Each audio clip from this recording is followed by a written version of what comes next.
IFM News. IFM News. IFM News. Lokal. Suspendido ti klase ti Amin na Lebel at ti pampubliko ken pampribado a pagadala na itiili ti Solsona kalpasan ti panangimandara ni Mayor Joseph De Lara.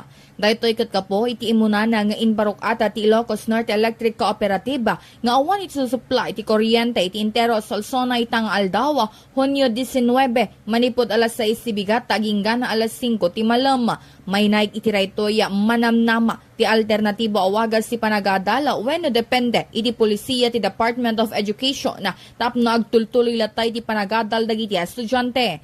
May sapay arason no apay kanselado ti klase no awan na iti supply ti kuryente ket gapo iti kinapudot ti panawon na patyon ti mayora prioridad ti salunata dagiti ubinga asaan na puduton iti unega ti pagadala na no brownout ken tapno makaliklik iti anyaman na klase ti sakita. Kabayatan na malaksi ti Solsona ket agpukaw pa iti supply ti kuryente iti nagdudu mga lugar basara iti Ilocos Norte Electric Cooperativa.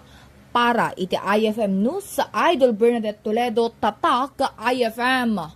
IFM News. IFM News. IFM News. Lokal.